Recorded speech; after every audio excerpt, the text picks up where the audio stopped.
Selamat hari Minggu umat Katolik Paroki Santo Yusuf Kota Baru. Sudah misa online belum? Siapa yang sudah? Tunjuk jari. Tunjuk jari siapa yang sudah. Kalau belum kenapa coba? Nggak ada kuota, nggak ada sinyal.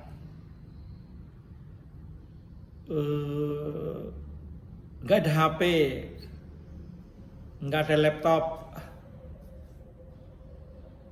nggak ada kesempatan,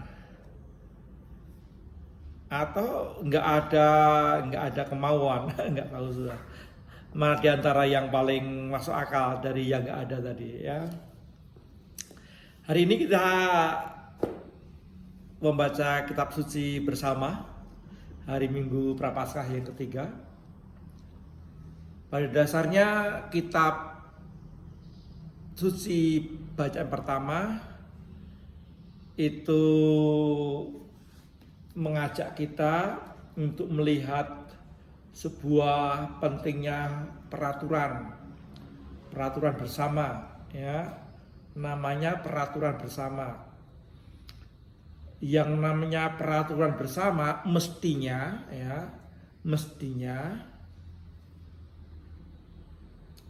isinya atau peraturan-peraturan itu menjamin setiap orang yang ikut berkeputusan itu terakomodasi keperluannya, kepentingannya, mendapatkan hak-haknya semaksimal mungkin tanpa mengurangi hak dari saudaranya, tanpa mengurangi hak dari orang lain yang diajak bertemu. Namanya berbuat atau membuat kesepakatan bersama. Sehingga dalam bacaan pertama hari Minggu Prapaskah ketiga di tanggal 7 Maret 2021 ini adalah tentang kitab Keluaran. Di sana ada yang namanya peraturan-peraturan yang yang diberikan untuk orang Israel dalam hidup bersama. Nanti tentu saja sebagai orang Katolik akan juga melihat peraturan itu harus juga bersumber pada Tuhan kita Yesus Kristus, di mana Tuhan memberikan peraturan supaya sebanyak mungkin umatnya diselamatkan dalam namanya. Ya, itu dalam kitab Keluaran itu tentang isinya hidup bersama. Ya, sehingga ada yang namanya 10 perintah Allah itu ya. Lalu dalam bacaan Injil tentang Yesus ngamuk-ngamuk, saudara-saudara. Yesus ngamuk-ngamuk. Ya, ngamuk-ngamuknya nggak tanggung-tanggung. Ngamuk-ngamuknya itu di Bait Allah. Ya, Yesus ngamuk-ngamuk. Yesus marah-marah di Bait Allah. Sebab seandainya saudara berada di tempat itu waktu itu, lihat Yesus yang kita kagumi, orang yang kita hormati, orang yang bisa membuat banyak mukjizat, pandai mengajar, pandai berkatekese, pandai membuat perumpamaan, membuat pelajaran, bahkan jadi tabib. Pada saat itu orang yang kita hormati, orang yang kita cintai, orang yang kita kagumi itu ngamuk-ngamuk. Ngamuknya nggak tanggung-tanggung loh saudara-saudara. Ya, ngamuknya Tuhan Yesus nggak tanggung-tanggung. Dikatakan dia mengambil tali untuk seperti kambing domba yang dilepaskan, digebukin dilepaskan. Kemudian orang-orang yang penukar uang itu ya, karena yang untuk persembahan rupanya hanya uang Israel saja yang layak untuk dipersembahkan. Ya, kalau kita dalam ziarah, apakah hanya dolar saja atau euro saja? Ternyata untuk persembahan rupiah juga bisa diterima. Nanti setelah itu oleh tour guide-nya di rupiah dapat ditukar dengan uang dolar atau euro, ya, supaya laku jual di tanah peziarahan sana, ya. Nah, kemudian penukar uang ini pun juga dihamburkan uangnya, dan juga itu yang jual burung merpati ibaratnya untuk orang-orang miskin, dikatakan dalam tradisi Yahudi yang mempersembahkan burung tekukur dan burung merpati pun untuk orang-orang miskin. Yang jualan itu pun juga dikejar-kejar, dihamburkan burung merpatinya dilepaskan. Saudara, ya, lihat Yesus ngamuk. Ada banyak refleksi dari banyak khotbah-khotbah di mana-mana. Mungkin refleksinya bagus. Tapi umatku, saya akan melihat satu sisi, sebuah refleksi yang boleh saya berikan pada saudara-saudara. Refleksi yang saya temukan untuk saya tentu saja pertama-tama, ya, mengapa Tuhan ngamuk-ngamuk. Tapi saya akan melihat dari sudut pandang yang lain. Dikatakan Tuhan ngamuk-ngamuk itu karena apa? Karena bait Allah sudah dialihfungsikan. Seharusnya bait Allah itu membuat orang semakin nyaman untuk bertemu Tuhan dalam sebuah doa. Dikatakan Yesus datang ke bait Allah untuk merayakan Paskah, ya. Tetapi justru menjadi kesempatan bagi orang-orang tertentu, ya. Mungkin panitia,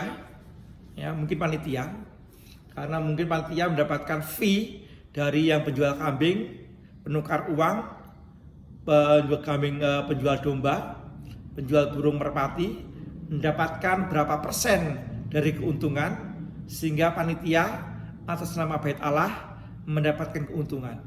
Ya, coba, sebuah hal yang mengejutkan dan tentu saja bagi saya akan menusuk saya luar biasa peristiwa ini, dan yang akan sebagian untuk Anda, ya, di mana saya temukan nanti. Tuhan ngamuk-ngamuk kalau ada orang yang memakai bait Allah untuk mencari uang. Nah, ini saya menemukan Tuhan ngamuk, Tuhan marah ketika ada orang-orang yang mempergunakan bait Allah untuk mencari uang.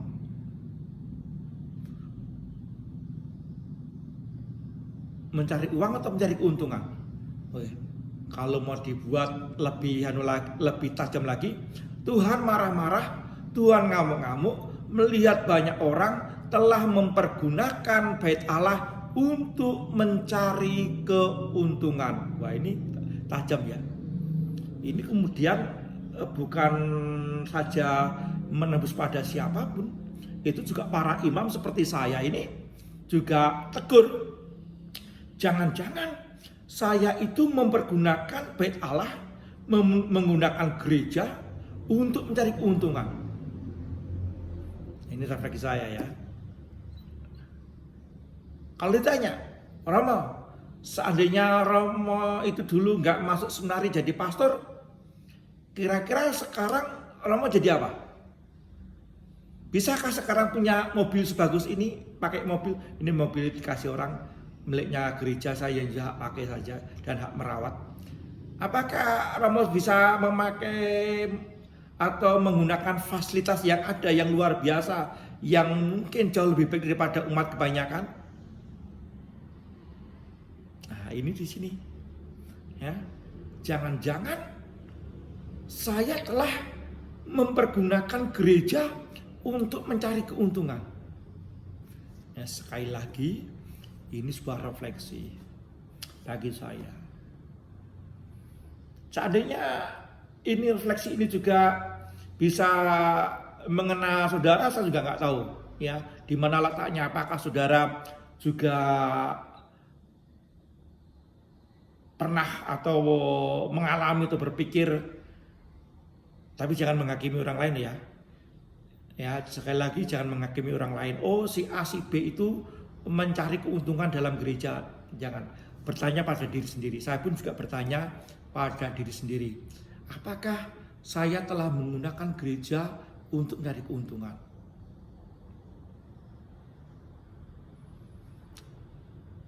Seandainya itu iya. Apa yang dilakukan Tuhan untuk saya? Tuhan akan memporak-porandakan, mengusir semua yang dibersihkan. Kalau saya sudah menikmati keuntungan ketika dibersihkan, apakah saya ngamuk? Ngamuk pasti. Ya, ngamuk. Sehingga orang-orang Yahudi pun juga marah. Bertanya, apa yang membuat kau berbuat demikian? Ya, itulah sebuah refleksi. Sehingga umatku yang saya kasihi, kalau Tuhan itu tidak berkenan dengan bait Allah, kemudian bait Allah yang disalahgunakan, Tuhan mau membersihkan itu. Saat membersihkan itulah saat kita ditegur, saya ditegur untuk kembali kepada yang saja benar. Sehingga ada banyak pertanyaan-pertanyaan tersendiri bagi saya untuk merenungkan sabda Tuhan hari ini. Refleksi yang selanjutnya adalah ketika Tuhan itu ngamuk-ngamuk, kemudian para murid baru sadar tentang mengapa Tuhan ngamuk-ngamuk dan marah-marah itu berkobar, ya, karena cintanya kepada bait Allah itu mengobarkan, menghanguskan. Dan itu baru setelah kebangkitan. Saya menemukan sudut lain bagi umat mungkin juga pastornya juga banyak ya, sangat mencintai bait Allah, sangat mencintai bait Allah, berkobar tentang cintanya pada gereja. Kalau Tuhan itu juga mengobrak-abrik para pedagang di bait Allah, itu cintanya pada bait Allah secara fisik pun juga dia cintai. Ada yang mengatakan, oh, bait Allah kan dalam hati kita Romo, ya sudah. Nanti kalau ada orang membakar gereja, wah kemudian hatimu yang dibakar. Kemudian apa? Saya sedang bakar gereja, loh kenapa? Lah gerejanya ada di hati dia, ya dia suku bakar, wong saya bakar gereja. Nah, masa mau begitu ya? Ya, tentu tidak mudah untuk melihat hal ini karena tidak jarang kita melihat. Yang penting hati kita, karena gereja ada di hati kita, bait Allah di hati kita, Tuhan hati kita. Lalu ketika Tuhan yang dihayati dalam hati, kemudian orang marah dengan Tuhan, orang marah dengan gereja, kemudian kita digebukin, loh saya tidak menggebuki kamu, saya sedang ngebuki gereja, mau tidak? Nggak mau juga ya. Tuhan sangat mencintai bait Allah itu dengan membersihkan para pedagang, dengan membersihkan orang-orang yang mencari keuntungan yang ada di sekitar bait Allah. Ya, sekali lagi Tuhan menyingkirkan orang-orang yang mencari keuntungan di sekitar bait Allah. Apakah Tuhan juga akan menyingkirkan orang-orang yang mencari keuntungan dalam gereja, termasuk saya? Apakah saya adalah orang yang juga mencari keuntungan di sekitar gereja, di sekitar altar, di sekitar mimbar? Nah, ini menjadi sebuah permenungan bagi saya. Jika iya, Tuhan pun akan membersihkan tentu saja. Dengan caranya tersendiri, Tuhan memurnikan supaya kita semua menjadi bersih dan bertobat. Nah, di mana letaknya pertobatannya? Mari kita lihat. Pertobatannya adalah ketika dikatakan cinta akan rumahmu menghanguskan daku. Ya, cinta akan rumah Tuhan menghanguskan. Cinta akan gereja menghanguskan. Ketika diumumkan akan didirikan gereja, maka banyak orang berbondong-bondong membantu bagaimana supaya gereja itu berdiri dengan megah. Itu menghanguskan. Ya, umat terbakar untuk mendirikan sebuah gereja. Ketika SKB 3 Menteri dikatakan itu menghambat berdirinya gereja, orang banyak mempertanyakan, ya, membuat petisi supaya soal perizinan mendirikan rumah ibadat direvisi, ya, atau dihapus, ya. Ini karena apa? Karena terbakar cinta akan rumahmu, mengubarkan atau menghanguskan daku. Ini banyak umat yang terkobar, semangatnya berkobar, terbakar. Bagaimana caranya gereja itu berdiri, ya? Setelah berdiri, berkobar lagi. Bagaimana gereja itu menjadi indah, ya? Berdiri dengan indah, dikasih ornamen, dikasih gambar, dikasih lampu yang luar biasa, dikasih AC. Ya, mimbarnya nggak tanggung-tanggung, ya, dengan ukiran-ukiran, dengan kursi segala. Karena itu wujud dari cinta akan rumahmu menghanguskan daku. Ini refleksi yang saya temukan. Bagaimana umat pun juga menemukan seperti Yesus. Cinta Yesus pada bait Allah menyingkirkan orang-orang yang mengotori bait Allah. Dan kemudian terwujud sekarang ini cinta akan rumah Tuhan, akan gereja itu, membuat gereja itu berdiri dengan bukan megah, dengan begitu indah, layak sebagai tempat bertemunya manusia dengan Tuhan dalam doa, senyaman mungkin, kursi sebaik mungkin. Bahkan di era pandemi ini disemprot, dilap dengan segala sesuatu supaya tidak menjadi klaster penularan COVID. Ini kan bagian dari cinta umat akan rumah Tuhan itu terbakar, ya, terbakar.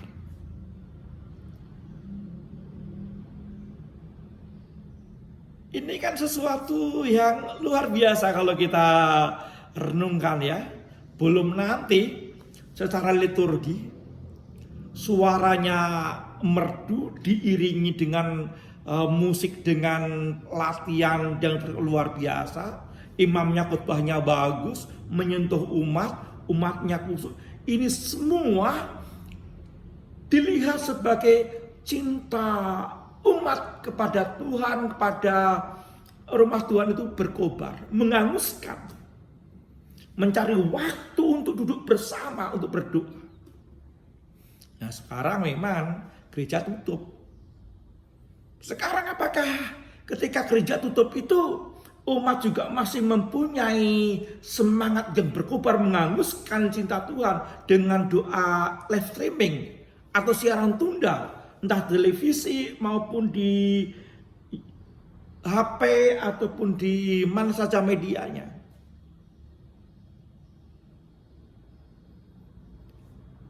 Mari kita temukan Tuhan yang berkobar, iya, karena cintanya kepada bait Allah itu membersihkan hal-hal yang tidak baik, orang yang mencari keuntungan dalam bait Allah.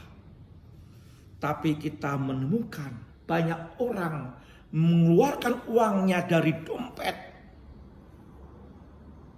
dari rekening, untuk membantu supaya gereja itu dapat melayani banyak orang dengan fasilitas yang memadai, sehingga kobaran semangat umat itu begitu terasa, ya.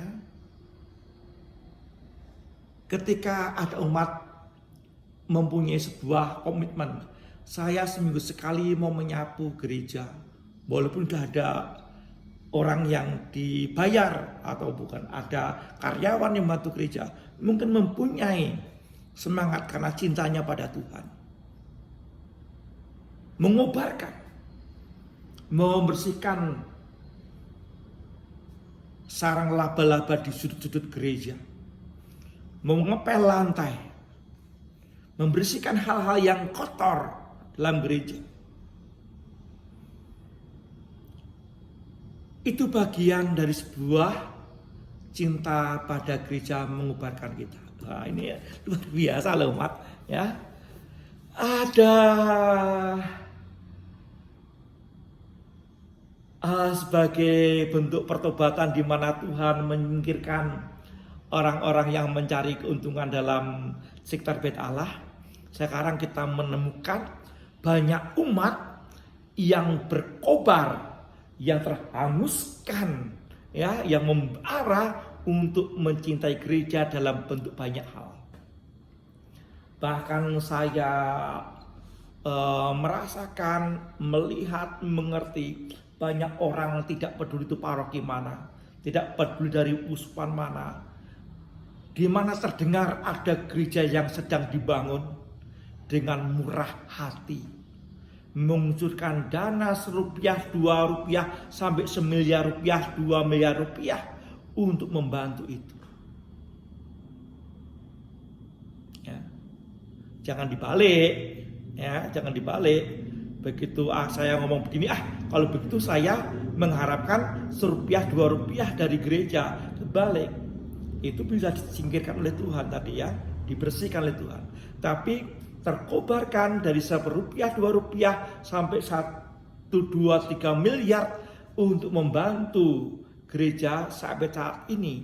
Dan itu pun masih terasa oleh banyak umat yang terkobarkan semangatnya.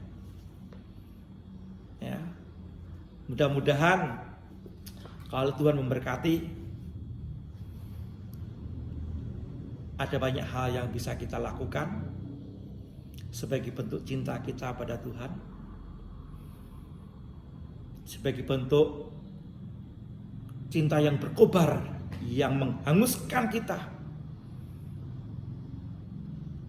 Bukan saja berlomba-lomba memenuhi ruangan gereja ketika dalam doa, bukan hanya berlomba-lomba memenuhi gereja dengan penuh sesaknya orang berdoa, tetapi kita bisa menemukan lain, bagaimana gereja yang kita cinta ini menjadi lebih nyaman, tentram, sehingga di sana pun juga menemukan kedamaian dalam nama Tuhan, di mana Tuhan berjanji, dalam 3 hari akan kubangun bait Allah ini. Tuhan, hari ini bangunannya terasa. Kita menemukan banyak umat yang dengan murah hati, murah budi, ya, tenaga, pikiran untuk membuat gereja itu menjadi lebih hidup. Ini Minggu Prapaskah ketiga. Bagi kita semua, sebagian merasa ditegur oleh Tuhan, dibersihkan oleh Tuhan. Bagi sebagian dikuatkan karena telah mengambil bagian seperti hati Tuhan yang mencintai bait Allah.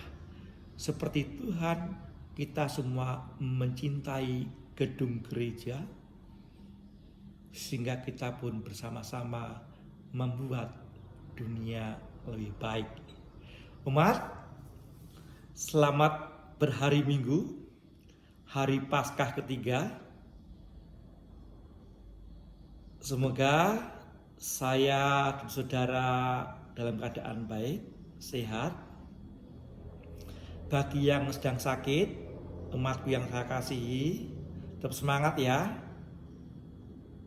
Mudah-mudahan ini menjadi kekuatan bersama, saling mendoakan, saling meneguhkan, dan untuk keluarga-keluarga yang mendampingi keluarga yang sedang sakit, Anda juga harus jaga kesehatan, Anda juga dipanggil untuk gembira, sehingga bersama-sama dapat melalui pandemi ini. Ya. Tuhan memberkati.